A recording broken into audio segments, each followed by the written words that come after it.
Bonjour à tous. Nous fêtons cette année les 30 ans d'Accès à tout cœur, créé en 1991 par Claude Béard.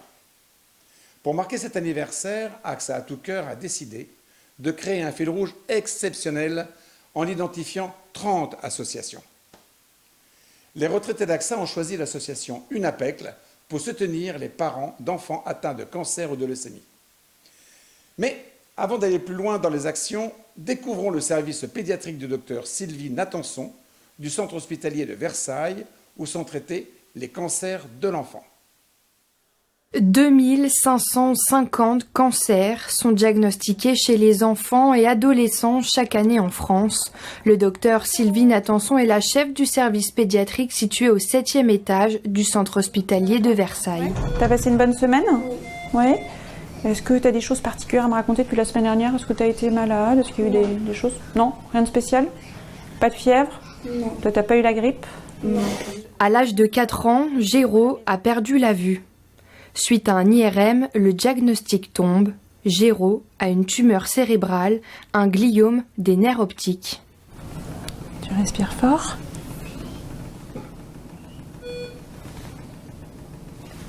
Parfait. Tu dis A. Ok. Il a eu plusieurs cycles de chimio sur un an, enfin même 2 ans la première fois, et il a été opéré déjà 2 fois à Necker. Et il est suivi tous les 3 mois, il a une IRM, et en fonction de l'évolution de la tumeur, on décide de reprendre une chimio ou pas. Aujourd'hui, Géraud suit une chimiothérapie qu'il continuera jusqu'en novembre 2019. À seulement 10 ans, le petit garçon est très lucide sur sa situation. Parfois j'ai plusieurs rendez-vous par semaine, mais sinon j'y vais au moins une fois par semaine. On m'injecte une chimio, je respire et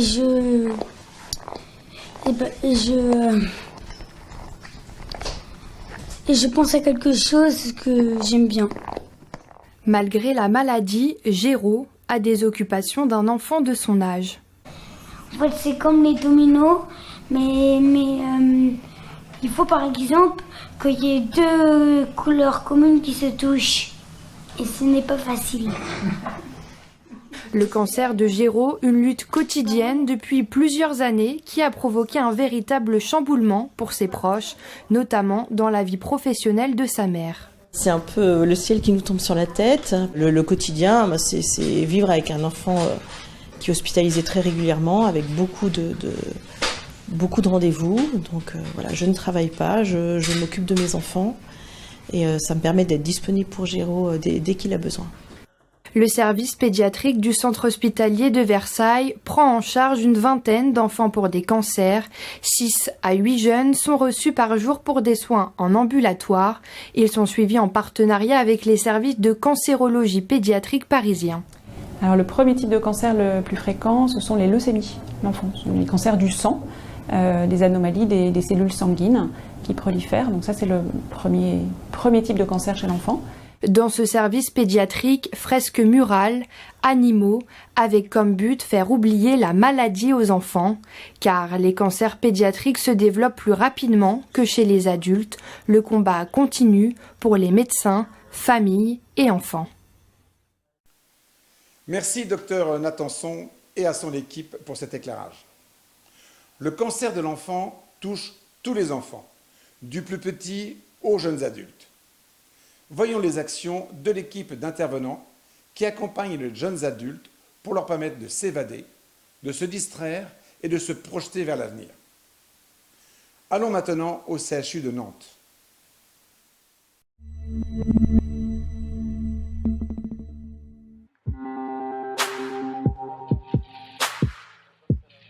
Dans le service d'oncologie pédiatrique, on a la chance d'avoir plusieurs intervenants qui viennent plusieurs fois par semaine ici dans la salle de jeu, qui s'occupent des enfants de tous les âges. Ces activités doivent se caler quand même dans un programme de soins. Elles sont là pour faire distraction, pour permettre aux enfants et aux plus grands de s'évader, de se projeter en fait, et d'imaginer le dehors et le lendemain. De toute manière, ce qui prime ce sont les soins, mais adoucis par en fait toutes ces activités qui sont proposées par des intervenants, donc qui nous sollicitent ou qu'on sollicite. Du coup, ça leur laisse une ouverture d'esprit et de culture, et que ce soit pour la musique, le magicien, des choses un peu différentes de ce qu'on peut voir dans les hôpitaux. Et du coup, ce que ça m'apporte à moi, c'est une diversité en fait de propositions aux enfants qui sont des enfants malades, mais ils sont aussi des enfants, et que du coup, ils ont autant besoin que les enfants qui vont à l'école ou des enfants qui sont à l'extérieur, d'avoir des nouveautés et des choses qui changent un peu du quotidien.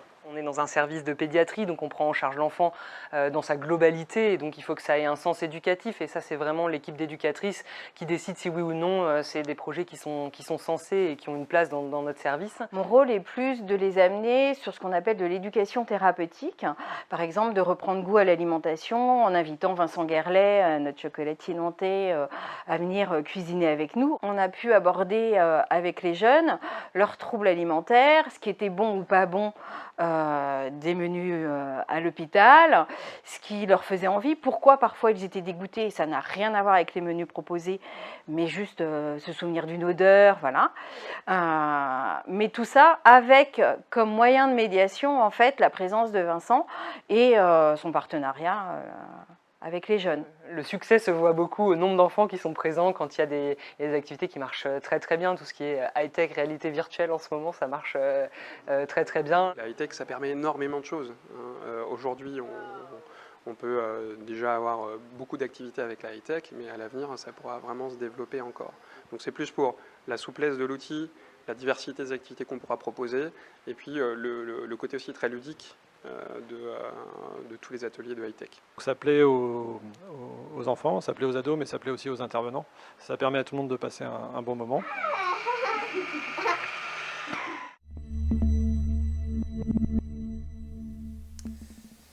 Eh bien, nous voilà bien informés sur les structures hospitalières. L'enfant porte toute sa souffrance, mais entraîne celle de ses parents, souvent désemparés, qui ont besoin d'aide. L'association UNIMPECL fédère les associations locales d'aide aux enfants et à leurs familles et coordonne leurs actions.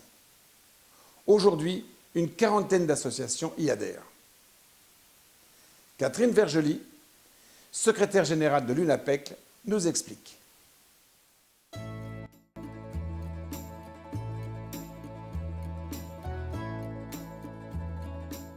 Alors, les idées fortes qui ont été à l'origine de la création de l'Union nationale des associations de parents d'enfants atteints de cancer ou de leucémie sont l'unité, la fédération et la complémentarité.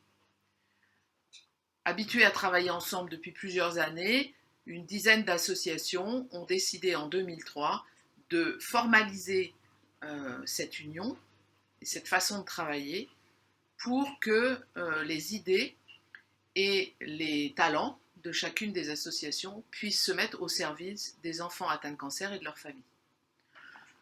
Nous avons donc créé l'UNIMPECL en 2003 et nous avons ensuite augmenté cette union d'associations en fédérant toutes les associations qui étaient a priori des associations de parents, c'est-à-dire dont les instances étaient dirigées par des parents et leurs familles. Ces idées fortes ont pris aujourd'hui une belle ampleur puisque l'UNIMPECL est donc aujourd'hui agréé par le ministère de la Santé, ce qui nous permet d'être représentés en tant que représentants des usagers dans diverses instances publiques. Nous pouvons être à la fois représentants des parents au sein d'un hôpital, ou bien être dans des commissions qui sont situées au ministère de la Santé, à l'Agence nationale de sécurité des médicaments, ou encore à l'INCa, à l'Institut national du cancer. Pour parler concrètement, notre union permet aussi des actions nationales. C'est-à-dire qu'au lieu d'avoir une action association par association, nous pouvons faire des demandes pour avoir des actions concrètes qui soient vraiment accessibles à l'ensemble des familles. Un exemple qui nous tient vraiment à cœur, c'est le programme, plus exactement maintenant, YouLink, qui est un programme qui comporte deux aspects. Un aspect d'aide au financement des hébergements étrangers pour les familles qui doivent se déplacer pour que leur enfant puisse accéder à un traitement qui n'est pas réalisé dans leur région. La deuxième voie de YouLink, c'est une information faite aux familles sur tous les nouveaux traitements qui existent sur le territoire français et qui permettraient à leur enfant d'en bénéficier. Pour qu'ils comprennent quels sont les enjeux et quels sont les objectifs de ces traitements, une vulgarisation de l'essai clinique en cours est faite par l'UNAPEC. Plusieurs projets aujourd'hui sont en cours.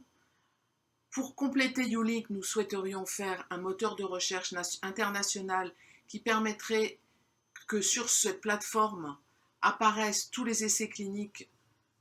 Nous avons aussi un projet qui nous semble aussi toujours aussi important, c'est l'aide que nous apportons par des soutiens psychologiques aux frères, aux sœurs ou aux parents en deuil, puisque ce sont des soutiens qui ne sont pas pris en charge par la communauté, c'est-à-dire par la sécurité sociale.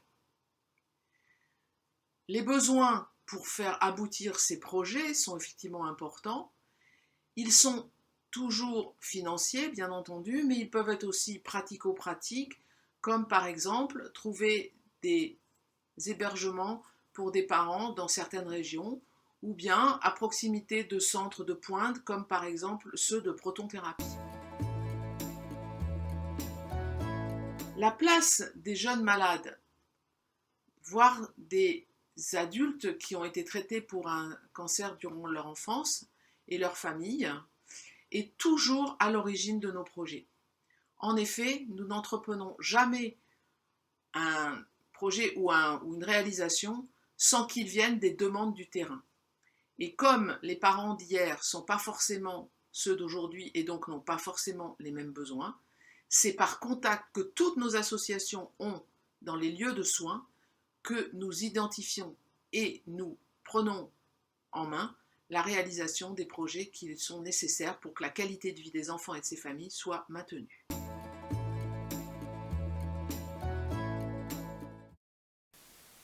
Merci Catherine. Concrètement, comment cela se passe-t-il sur le terrain? Voyons avec les bénévoles de l'association Soleil à Feld d'Angers quelles sont les actions mises en place pour soutenir les familles.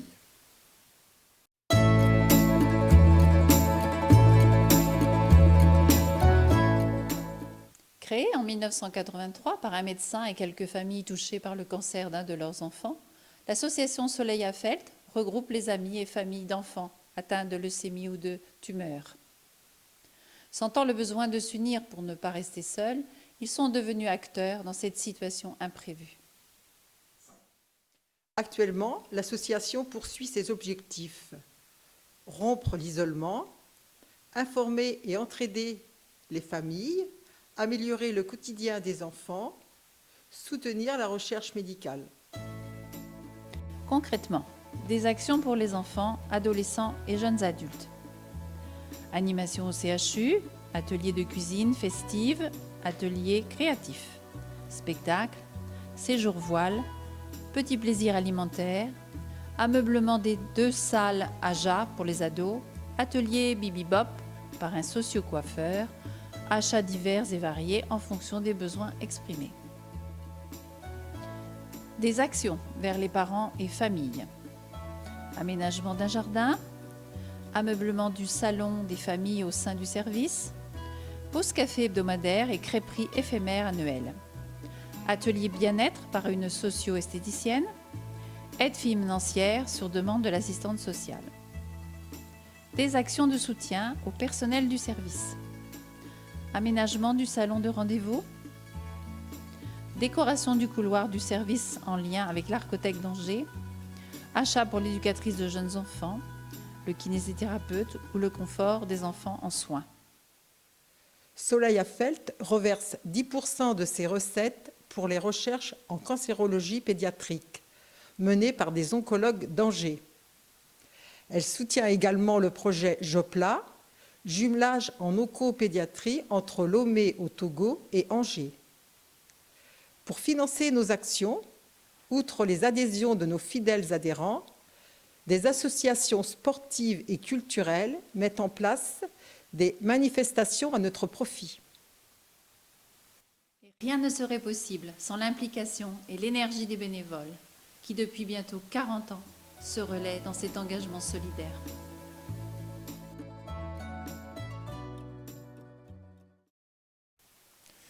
Merci Soraya Felt et bravo pour toutes les actions que vous faites. Je crois savoir qu'une grande réalisation a été la création en 2009 d'une maison d'accueil hospitalière. Sa présidente nous la présente.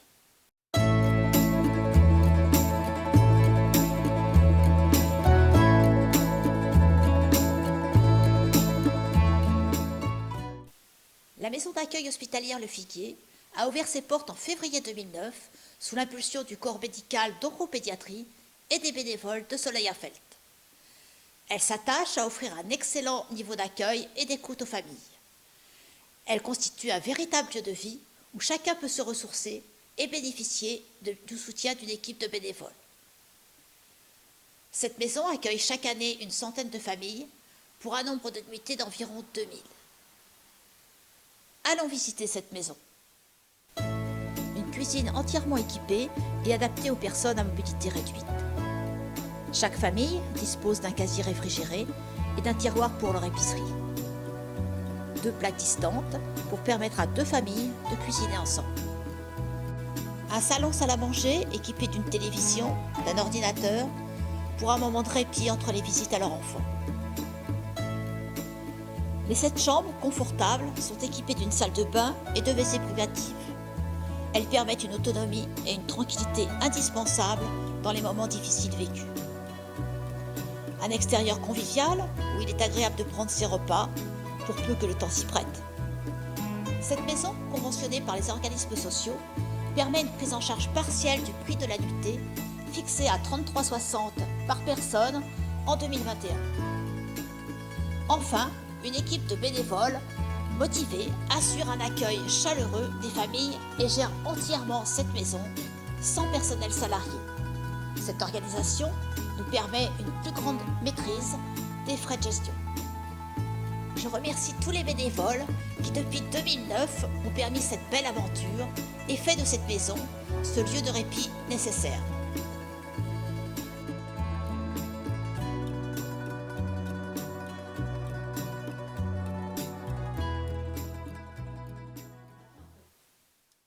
Sur tout le territoire français, de nombreuses structures aident et accompagnent les parents. Elles fonctionnent grâce à la forte implication des bénévoles. Un grand merci à eux. Vous aurez la possibilité de soutenir ces associations dans les différentes actions que nous mettrons en place prochainement dans le cadre du fil rouge 2021 d'AXA à tout cœur. Un grand merci également à tous les acteurs de cette vidéo. À bientôt!